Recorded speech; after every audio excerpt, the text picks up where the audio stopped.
My 36 female ex-husband and I married in 2018 and started trying for a baby. We respected all the fertility guidelines, but it didn't work. My ex was really affected by it. He wanted a baby more than anything and couldn't handle that I wasn't getting pregnant. I wasn't as worried about it at the time. After a year, we were supposed to start doing tests and consultations to see what the issue was. The problem was that at that point, I was already exhausted by the whole thing. Our entire relationship had been consumed by the effort to conceive. Also, assisted fertility treatment scared me. I didn't want any of that.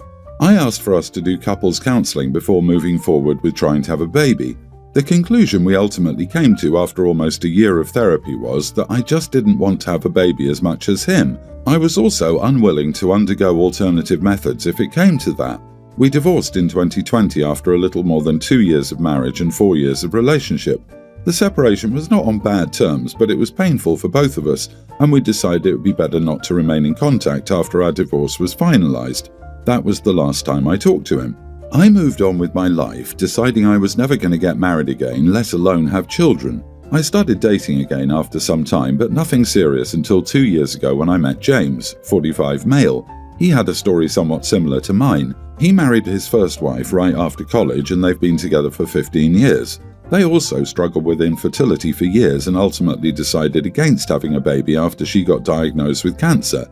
She got better after treatment, and they divorced in amicable terms. They remained in friendly contact afterward, but when James and I started getting serious, I asked him to stop that, and they both agreed to stop talking. A few months ago, she contacted him to let him know that her cancer had come back. She doesn't want to undergo any further treatment, so she isn't going to live for too long. James told me he intended to stay close to her during this process until the end, and I agreed. I'd grown a bit closer to her during this time too. The issue is that James and she were obviously reconnecting on a much deeper level than they expected. So last week, James finally told me that he realized she was the love of his life and that he wanted to fully spend the last months of her life together without me in the middle. I understood where he was coming from with all this, even though it was disappointing for me because I really love James. I told him I would wait for him to be ready to be with me again after she passed, thinking that by saying it, I was showing myself to be supportive and patient in his situation.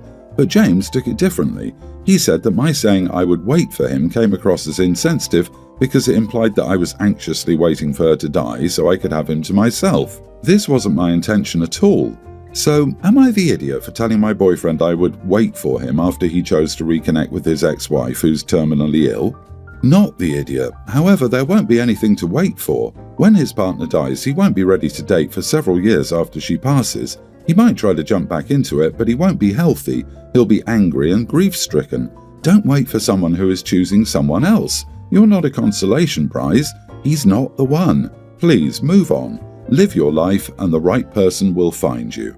I completely agree with this. Girl, please have some self-respect. It's like when a girl keeps a guy on a lead as her backup plan. She's busy looking for a guy who's better than Mr. Backup but stays with him until the better guy comes along because she doesn't want to be alone. It's best not to stay with the person stringing you on. They're going to be gone as soon as they find someone more attractive or with a better income or whatever they're looking for. And they'll only come back if it doesn't work for them. That's not the way anyone should be treated, and you should just walk away. Find yourself someone who wants to be with you and no one else. I, 30 female, have been married to my husband Tom, 35, for 2 years. We have a toddler son and preschool daughter together. He has a teen daughter from a previous relationship. The custody agreement is every other weekend. Our son and daughter have never been to Disney, so this year we're surprising them with a trip. My husband, myself and the toddler kids will be going to Disney for 5 days. My stepdaughter has been to Disney 6 times, so we didn't think she'd want to go since we have to do things the little ones can enjoy. The trip is planned for a week. She's going with her friends to a ski resort. My husband and I paid for half the trip and gave her spending money to have fun. Her mom asked my husband if he could bring her the morning of the trip to a friend's house so all the girls could leave together. He told her he couldn't since we were going on a plane that morning to Disney. Her mom said we obviously don't care about my stepdaughter since we're not taking her, and it's made my stepdaughter upset thinking we didn't want her to go. We tried explaining that we didn't think she'd want to go on the young kids' rides and that we can't split up with her because the little ones are in the try to run in opposite directions phase. We've offered to cancel her ski trip and bring her with us, but she said she wants to do both and it's not fair for her to miss the trip with her friends. Am I the idiot for not taking my stepdaughter on vacation? Everyone's the idiot here, some more than others. You only for not talking to her about it beforehand. Your husband bears much more responsibility for this though, because it's his child. Stepdaughter for being "it's not fair" about not being able to go to Disney and on her ski trip, and because she probably would hate the Disney trip geared for little kids and be a pain. Mostly though, the stepdaughter's mother for making this whole thing and likely winding up her daughter to be upset about it. It's not that the teen isn't going to like the trip, she's likely upset that she was left out, and honestly it's rude to just assume she didn't want to go. From her side it looks like they didn't want her to go, and not being wanted feels terrible. This whole drama could have been prevented by just asking stepdaughter in the first place while the trip was being planned.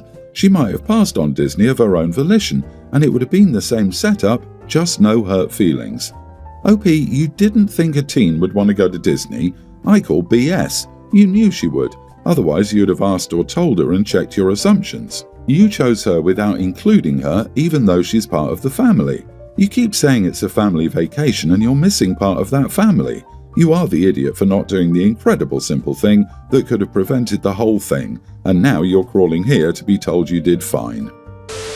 For the past few years, I've wanted a very specific item. It's about $500. I don't like spending that much money on myself, and this isn't necessary for the household, so I never bought it. It would just be something to display, like an art piece. Going to leave out exactly what it is because it would be identifying. This year, my husband announced he was getting it for me for Christmas, which I was slightly down about because it ruined the surprise, but I was fine with it. But he keeps talking about it, and in the past month has made a lot of annoyed comments. I could buy a new TV for this price. I could buy so-and-so for how much this is. You're only getting this, so don't expect anything else. And finally, today, I sent him something funny that I thought was cute, and he responded saying, "Well, you're only getting this for Christmas, so don't show me anything else or I just won't get it." I feel like he's treating me like a child. I'm not making him purchase me anything. I'm not asking him to get me this or anything else for that matter. I've said a few times that he doesn't need to get me anything for holidays, just a nice dinner or a homemade gift from one of our children would be preferred. I don't like buying myself stuff in general, so I'm not out spending a lot of money. He's making me feel guilty and I didn't even ask for this. He knows I wanted it because I joked around about it or made comments, but I never told him to get it for me. Today was the last straw with the most recent complaint, so I sat him down and asked him not to purchase it anymore, that I no longer wanted it. He kept pressing, asking me why, and I just said I'd changed my mind. He was right. We could spend money on something else for everybody. It turned into a spat and he finally got it out of me that he'd ruined it for me. I explained that he complained so much about it, if I ever opened this as a gift from him, I would just think about how much he didn't want to get it for me, and every time I saw it on the wall, I'd think of how he was so annoyed that he had to buy it, so I'd rather he just not. He got super upset and said I ruined Christmas, so now I feel awful. He loves Christmas and asks to be surprised by his gifts every year, which is why his behaviour was so strange with this. It's like he felt forced, and I'm trying to tell him not to feel that way. I said to please just let the kids make something for me or for them to pick out something special. Now we're both upset and I feel like I should have just kept my mouth shut. This is such a stupid thing to worry about. I just also had enough of him complaining about it. This isn't what Christmas is about at all. I just want to spend time with my family, go to church, watch the kids' eyes light up and have a happy day. I don't want to hear his complaints about getting this anymore. So, am I the idiot? Did I ruin Christmas? Not the idiot. You ruined nothing. His complaining and whining ruined it. He knows it, but is projecting blame. You are too selfless. Buy it for yourself to make up for all the years you asked for nothing. You're worthy of a $500 gift. Seriously, buy it for yourself, OP. I think he was absolutely planning to hang that gift over her head indefinitely. Giving it to her would not have ended the whining. Now he's angry that he can't use it to demonstrate how great he is and how ungrateful his wife is until the end of time. Dude couldn't even wait until he gave her the gift before he started milking it. He's guilt-tripping her and being passive-aggressive because of the idea of the gift.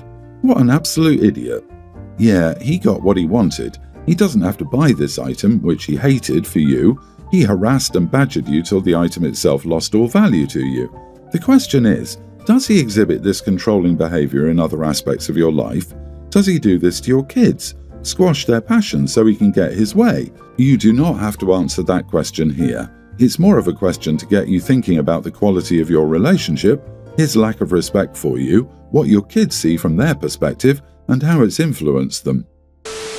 My female younger sister female moved in with me and my husband male days ago. She was involved in a very bad relationship with her hopefully soon-to-be ex-boyfriend. She came to stay with us after they had a huge fight. She's in a bad place mentally because of it. I told her that this was her home, not literally of course, and that she was welcome to stay for as long as she could. Well, last night she asked if my husband, who has a disability in his left leg and uses a cane, could remove his cane because it triggered her and would give her flashbacks of how her soon-to-be ex-boyfriend and her would fight. She said she'd get triggered whenever she saw my husband with the cane in his hand. I thought that was unreasonable for her to ask, since the cane is basically a need for him and he can't do without it. She suggested that if he really can't do without his cane, he should use a wheelchair instead. She promised it wouldn't be for long, but until she moves out. I told her no, and that it wasn't my husband's problem how the cane made her feel. She must have misunderstood what I meant and started crying, saying she's being mentally hurt and that after all she's been through, she deserves some accommodation. Not just physical, but mental. This obviously caused a huge fight between us, and I didn't even bring it up with my husband because I thought it was ridiculous. She's been basically locking herself in the guest room, refusing to do anything, but lay in bed till the issue is, as she put it, resolved. She has nowhere to go, our parents are deceased, and I promised I'd take care of her. Now our relatives, specifically my uncle, accuse me of pushing my sister to go back to her toxic, soon-to-be ex-boyfriend by refusing to show some empathy and support. I feel torn because she's my sister and she only has me as support, yet I feel like she's being unreasonable. Edit, she can't or won't move in with our uncle because she and my uncle's new wife have problems. Also, I have not told my husband about the issue because he already feels bad about his disability and I don't want to make it worse for him. I'm so triggered by a cane that reminds me of my toxic soon-to-be ex-boyfriend that I'm going to go back to my toxic soon-to-be ex-boyfriend. Sure, he may traumatize me, but at least it's always a surprise when it happens. Not the idiot, that is an unreasonable request. Get her out. She's using this as an excuse to stay in a room all day and do nothing at all. It's like a child picking a fight, so instead of doing homework, tell her to get it together. She's a guest in your home. Exactly. I know there's an issue with the uncle's new wife. Given the uncle doesn't understand that a cane is a medical necessity, maybe OP should recommend he get rid of the new wife, seeing as that's the problem for his sister to stay with him. Clearly it's that easy. Beware, little sister, that she's going to spout something off to your husband if she thinks it'll get her way. She promised it wouldn't be for long, but until she moves out. Newsflash, she has zero plans to move out. She believes she's entitled to be looked after at your expense and to your detriment and forget your husband's disability. Anybody who accuses you of mistreatment while staying in your house is a clear and present danger. They may escalate. Get her out. Do it now. Give her very short notice and let her know you'll call the cops if she won't get out of your property. If you let her stay, you're cooked. In our family, holidays are rotated, so one person hosts the 4th of July and another hosts Christmas, Thanksgiving, etc. This way, no one is constantly hosting and it makes it fair for everyone. This post is about my middle daughter, Clara. Clara has always been skipping her host duties. When it gets to her, she has an excuse why she can't host. It ranges, but usually goes along the lines of stress or she's too busy. This results in other family members picking up her holiday. It's frustrating and multiple people have talked to her about it. She bailed on hosting Easter but promised me that she would do Thanksgiving and we swapped holidays. At the time, I made it very clear she needed to stay true to her word, and if she dumped it on someone else, she wouldn't be going to Thanksgiving. It usually gets dumped on me. Anyway, I called her asking if she wanted me to bring a dessert board for Thanksgiving.